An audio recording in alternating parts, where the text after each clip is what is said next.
you? I hope that you're doing well. I am Nikita, and this is the Joshua House Ministries in the House Bible Study. So we are live on Facebook, YouTube, and Instagram. So again, let me do the introduction because I hit the start for Instagram, but it took a minute for it to come up. Hello, how are you doing? I am Nikita, and this is the Joshua House Ministries in the House Bible Study. So again, we hope that you're doing well. We thank you for joining us this evening. Our goal is to do Bible study at 7 p.m. every Thursday. I did not, you know what? I created a very nice flyer, okay, for Bible study on Sundays that I was going to put out at least by Tuesday. And guess what? Didn't even do it. So I will be putting that flyer out. We will get it on Instagram. We'll get it on Facebook. We'll put it up on YouTube, create a little video for it or something. I don't know how we're going to do that. We will figure that out. But hope you all are doing well. Hope you're able to join us. Thank you in advance if you are joining live. Thank you in advance if you watch the replay. So we'll not delay. Very quickly, we'll do our church announcements.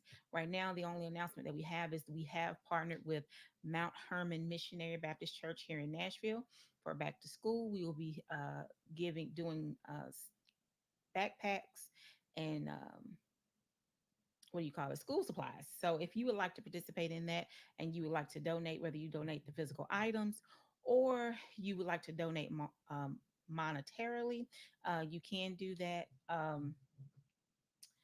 We do have a cash app which you could feel free to donate to. Um, and when you do donate, be sure to put in the memo field um, that it is for school supplies. Okay. And the back to school bash for Mount Hermon Missionary Baptist Church is 8, no, July 29th. Bless my heart. It is July 29th, which is a Saturday. Okay. All right. I can't remember the time, but again, we'll share that flyer as well. And the time I believe is on that flyer. So if you're in the Nashville area and your children are in need of school supplies, then you can come out to that back to school bash so that you can get those school supplies uh, for them. And what was the other thing? Yeah. Okay. So awesome. So we're not going to delay. If you saw in the description, we're going to be talking about Genesis 25:19 through 34. Um, and the key verse that we're going to look at is Genesis 25 and 23. This is one of my favorite portions, if you will, of Genesis, talking about Jacob, how Jacob came into um, his being, if you will, as being before he became Israel, but how he came into being. So, what we're going to do is read the 19 through 34, and then we're going to dive into the lesson. All right. All right. So here we go. I'm reading from the, which one I want to do? We'll read from the NIV. There you go. We'll read from the NIV. So Abraham became the father of Isaac, and Isaac was 40 years old when he married Rebekah, daughter of Bethuel, the Aramean from Padan Aram, and sister of Laban, the Aramean. Verse 21 says, Isaac prayed to the Lord on behalf of his wife because she was childless. The Lord answered the prayer, and his wife Rebekah became pregnant. Sounds familiar, doesn't it? Verse 22 says, the babies jostled each other within her. And she said, why is this happening to me? So she went to inquire of the Lord. Verse 23 says, the Lord said to her, two nations are in your womb, and two peoples from within you will be separated. One people will be stronger than the other, and the older will serve the younger. Verse 24 says, when the time came for her to give birth, there were twin boys in her womb. The first came out was red. The first to come out was red, and his whole body was like a hairy garment. So they named him Esau. After this, verse 26 says, his brother came out with his hand grasping Esau's heel. So he was named Jacob. Isaac was 60 years old when Rebekah gave birth to them.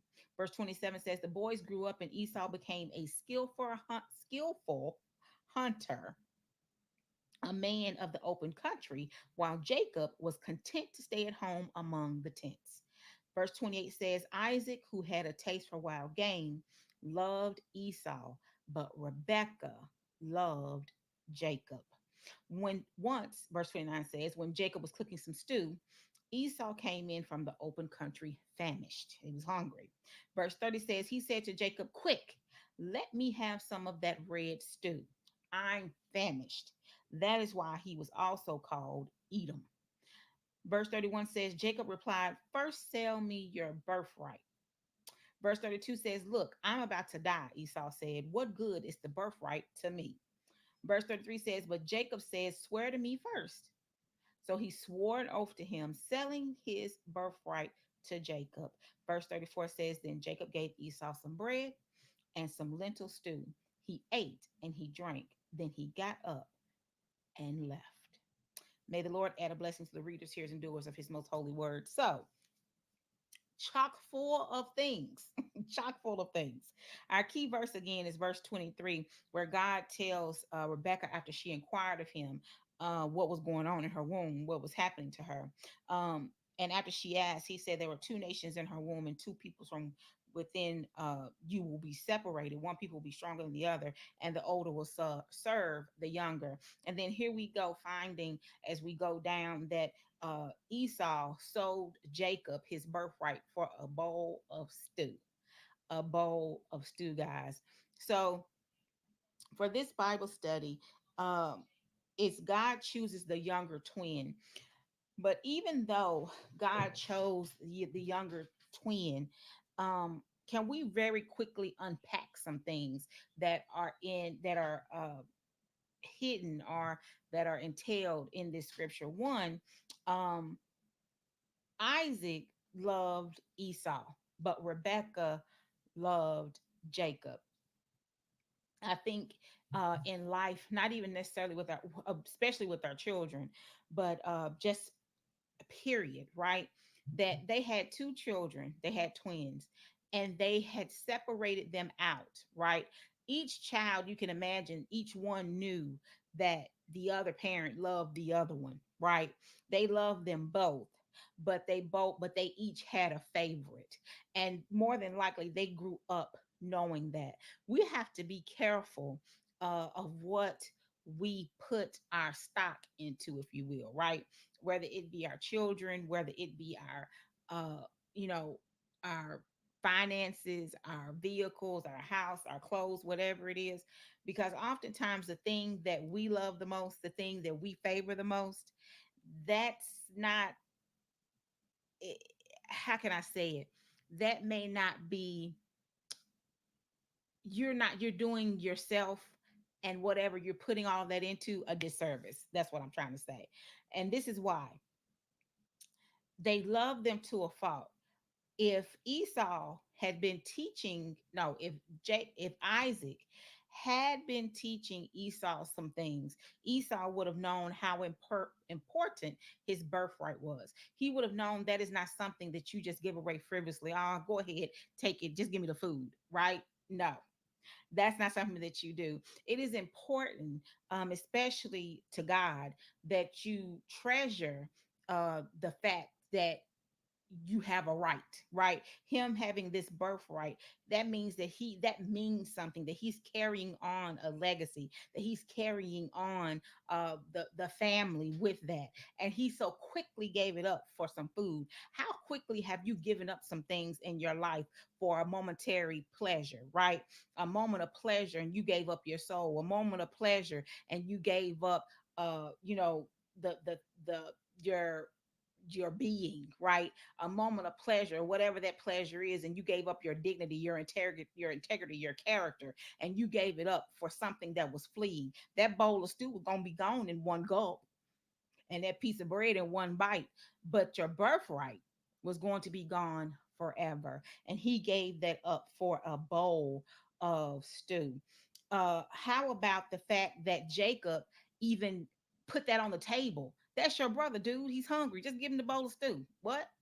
But you asked for the birthright. Why did you need that? What was on your mind that you were even thinking about taking that from him? What were you trying to figure out to do, right? That you even asked him for that was the thing, that you sold your brother a bowl of stew. Why not just give it to him? He's your brother. I don't understand. Okay. But then that's what you wanted to have in return, is that because Jacob knew how important the birthright was. See, sometimes we give up things so quickly, right? You have to be careful when people ask you for something, right? You ask, uh they want to barter with you, or they want to do whatever it is. Hey, I got this, why don't you give me that, and in exchange I'll give you that. But we never look at the cost. We never look at that it's not a fair exchange, right? We just say, oh yeah, okay, cool, I'll give you this, and I'll take that. But the thing about it is why did they ask you for that, right? What's so important about the thing that you got, that they were just so willingly ready to give up the next thing for you, right? He didn't even consider that. He was just hungry. Just give me the food, dude. Whatever, take it. Just give me the food. We got to be careful not to be so quick to give up things that may seem not so important to us, but really it is. You have to consider the cost. You have to consider who's asking and what they're asking for, because you never know what it is you're giving up in exchange for a thing they're giving you that could just be so depleted so fast. But the thing that you've given them could outlast the both of you. And the birthright is that thing that he gave up that was going to outlast the both of them. Here's the thing, right?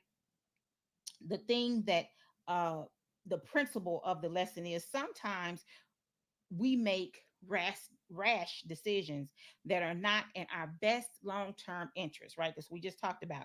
How do we respond when life doesn't go the way we think it should, right? God's plans supersedes ours. There's a lot of things that we think may not go our that's not going the way we want it to go. I have something called the 10-year soil broadcast, and that's what I've been talking about for this past week. Things may not go the way that we think that it should go, right? But if we begin to think about how we want things to go instead of how God desires for them to go, then we've already messed up. Because the thing about it is, if you believe in God and you've accepted Jesus into your life, and you believe and you confessed, then we already know that we got to be sold out, right? We already know that we have to exchange whatever it is that we want for whatever it is that God wants, because it's his will be done, right? Not our will, but his will. What is his will in this thing? What does he want to come from this? Knowing that he's going to get the glory and we'll get the benefit, because he loads us with benefits daily, right? He already told us that we're the head and not the tail, we're above and not beneath, we'll be the lender and not the borrower. He's already told us all that. So if we believe that and we begin to walk in that, then whatever it is that we're thinking we're going to do, oh my gosh, it's so minute, it's so small compared to what God desires for, he has in store for us and desires for us to do. In both Judaism and the history of Christianity, this story demonstrates God's unmerited grace and love. Although Jacob clearly wronged his brother, God chose Jacob to continue working out God's salvation plan through Jacob's family. And God did not renege on his choice even after Jacob's cataclysmic efforts to ensure the birthright for himself. Here's the thing, no matter what it is you do, when God has a plan, it's going to come into fruition. It's going to come in fruition anyway, right? He had already told Rebecca that there were two nations in her womb and that the older would serve the younger. His plan was always going to be for Jacob to be Israel, right? That was always the plan. It was going to come into fruition anyway, and Jacob didn't have to do nothing to help it along.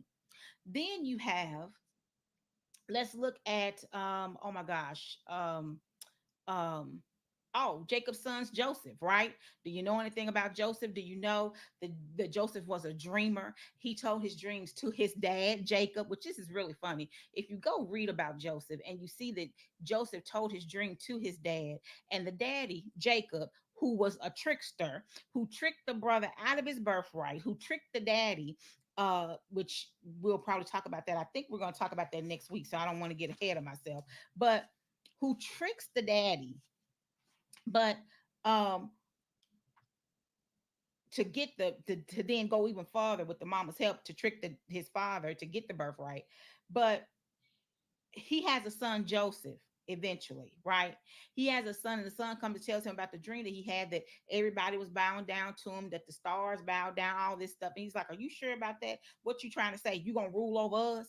Daddy, you just tricked your brother. And the daddy, how you gonna tell me this thing ain't gonna happen? And okay, okay, whatever. The brother said, no, it's not gonna happen. They threw him in a pit.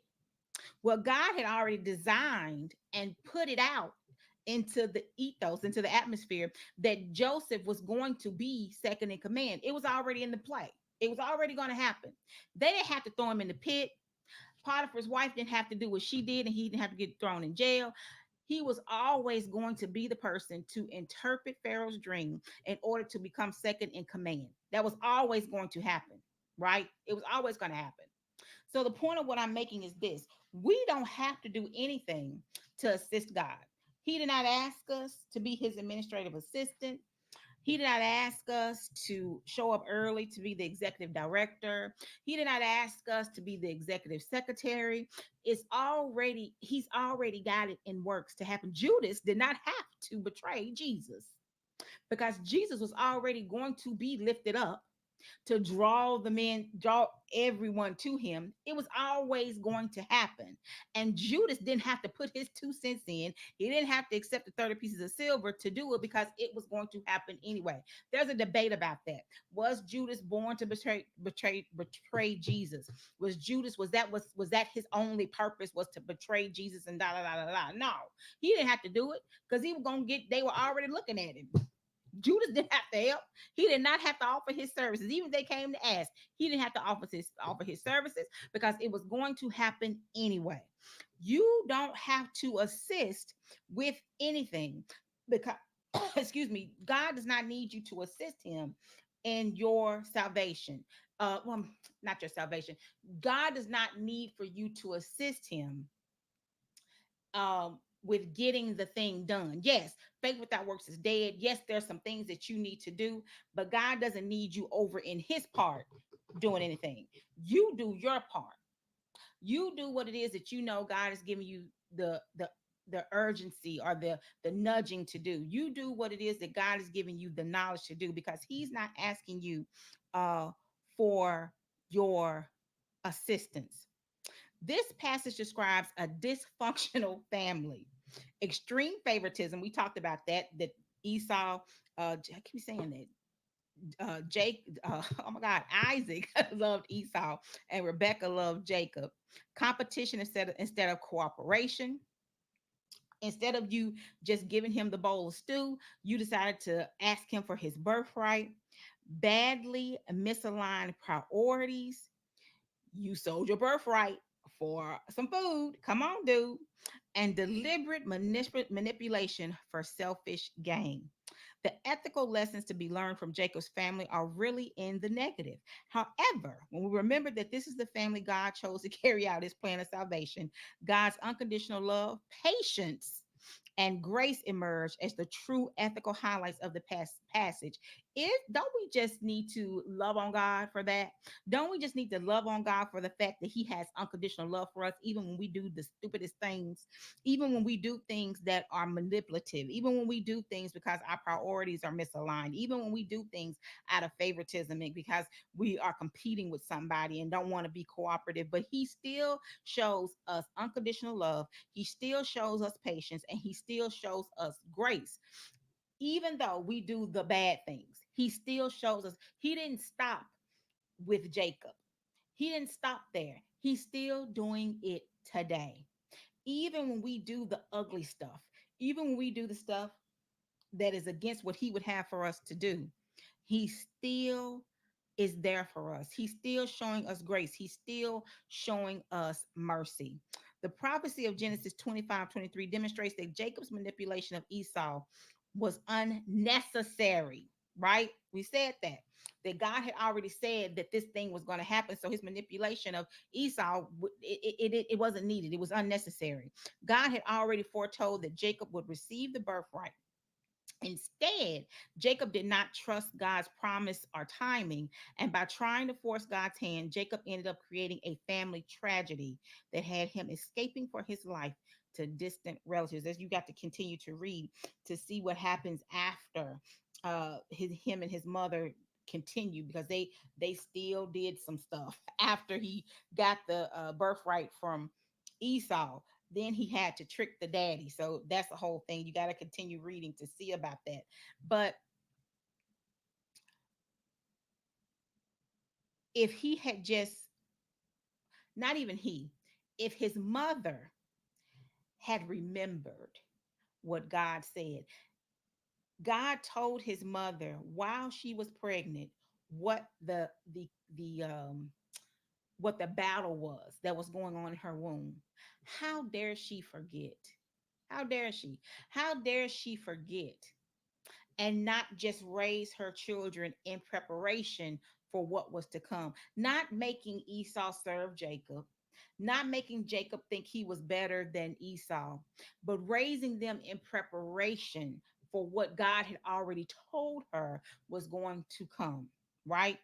If she had done her part, if she had done her part, then Jacob never would have tricked Esau or used food, used the thing that Jacob needed at that moment, right?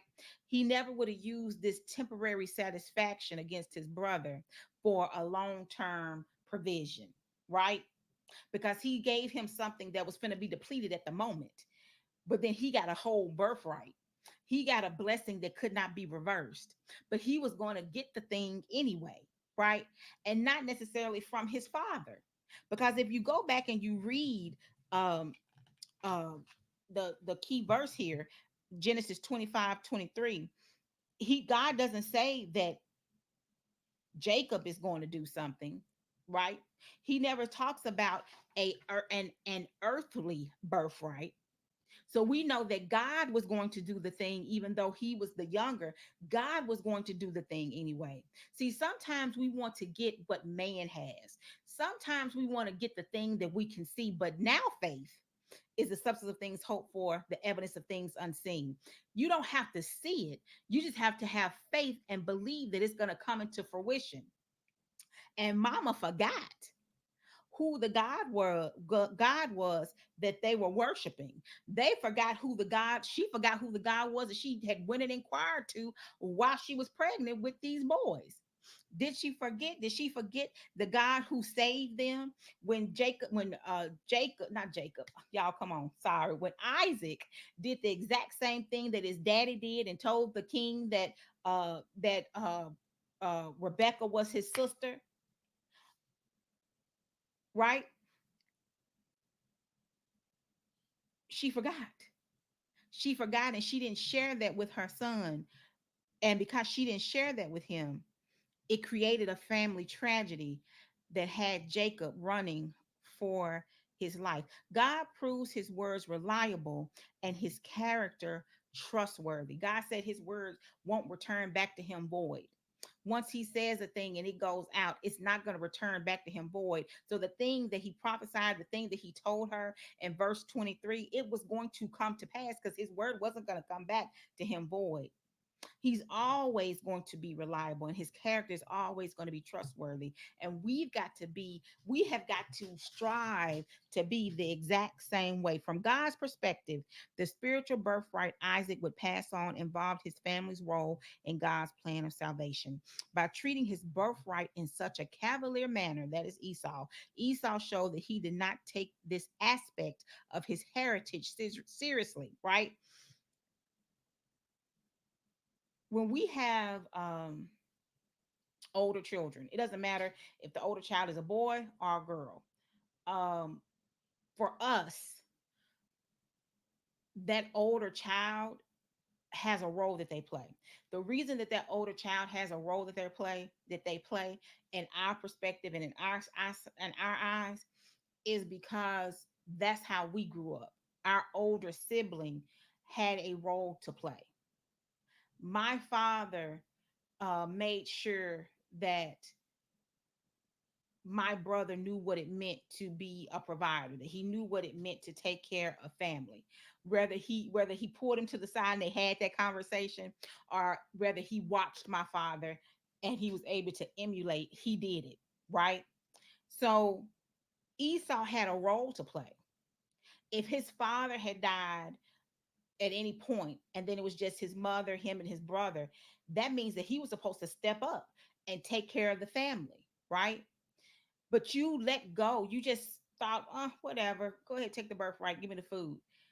But then if you read on, what you find out is that when Isaac gives the blessing to Jacob, because they tricked him. His eyesight was poor and they tricked him and he thought that it was Esau. When Esau came along, he said, well, do you have anything left for me? He said, no, I gave to him. I don't have anything for you. That's why it's important that when God gives you a role, play it well. Play your role the way that you are supposed to, whatever it is, right? Because if God does not take who you are cavalierly, if he does not take who you are for granted, then how dare we take who we are for granted? We walk around, we believe, say, oh, I'm blessed and highly favored. I am a royal priesthood. I'm a Proverbs 31 woman, and whatever else it is that you say. But then you turn around and you do something contrary to what it is that you're saying that you are. The first sign of trouble, you in a corner crying. The first sign of trouble, you saying, oh, the Lord don't love me. But you just said the other day that you blessed and highly favored. Don't be a Esau. Don't take the thing that God has given you and then just treat it so cavalierly. Jesus had the audacity not to allow that cup to pass. He said, if it be your will, let this cup pass. But he said, if not, I got you. I'm gonna go ahead and do this thing. But if you want to take it, you want to think about it a little bit and let it go on past me, it's okay. But he went ahead anyway, and he gave up his life. He trudged up that hill called Calvary. They put him on the cross. They hung him there. And even while he was on the cross, they put the rivets in his hand and put the rivets in his feet. And while he was on that cross agony, in agony, they did. While he was there, because they had already beat him, and while he was on the cross in agony, he was still offering salvation to somebody. He was still able to do that. And here we go. We get hurt, we get butt hurt, we get fired, we get let go, we get upset. They sent me a nasty email, whatever it is. And the first thing we want to do is forget God. When we're in agony, that's the first thing we want to do. But while Jesus was on the cross in agony, he asked God to forgive them, for they knew not what they were going to do. The point of what I'm saying is that don't be like Esau and forget quickly what the importance is of who you are and whose you are. God has assigned you something. There's a birthright that you have. And you cannot forget what that birthright is that he's assigned to you. Don't forget it. Don't give it up for the flash. Don't give it up because you're hungry, right? If God provided for you last time, he's going to show up and provide for you this time. So don't give up whatever it is that God has given you so quickly for a momentary satisfaction, because he has something so awesome in store for you. Do you think, and I'm just asking existentially, do you think that Esau would have ended up being this Edom, right? And we know they warred with Edom. Do you think that if Esau hadn't just given his birthright up for this bowl of food, do you think the war between the children of Israel and Edom would have been so great? Do you think? Do you think maybe it wouldn't have been like that? But because he did this cavalier thing of just giving up his birthright, like whatever, that was a punishment for that. because it is a heritage, right? That is not just the blessing of you getting all this stuff, but it means something that you're able to carry on uh this lineage, that you're able to show the family how you're supposed to go and what you're supposed to do. What are you showing your family when you give it up for a bowl of food? What are you showing your family when you give it up? This I got this over here, and I got this thing that's not, that's just a momentary in a flash. It's gonna be gone, but I gave all this up over here. There's a story, and then I'm gonna let you go. There's a story. Oh my gosh, is it The Richest Man in Babylon? I want to say it's in The Richest Man in Babylon, and it may not be. It's in another book that I've read. It may not. I can't remember which book it's in. It may not be The Richest Man in Babylon.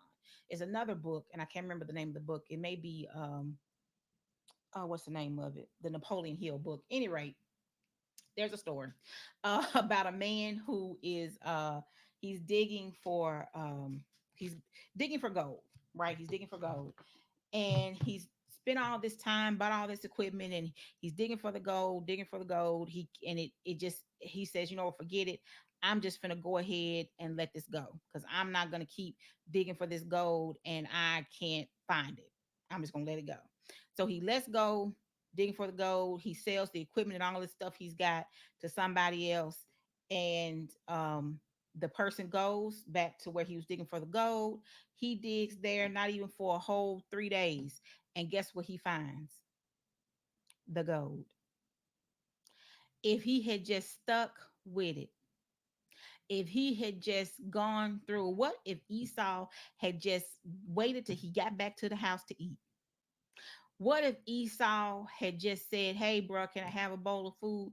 And bro said no. What if he would have cursed Jacob? You not gonna give me nothing to eat and I'm hungry? Okay. I don't know. I ain't, all the things go through your head. What if I had just waited? Where would I be if I had just waited? What if I had just said no? What if I, the shiny stuff? What if I just said no? What if that man had just held on for a few more days? He would have struck the gold that he was looking for. If we would just hold on just a little while longer. And I know it sounds easier said than done, but what if the breakthrough you're looking for is on the other side of that prayer that you won't pray?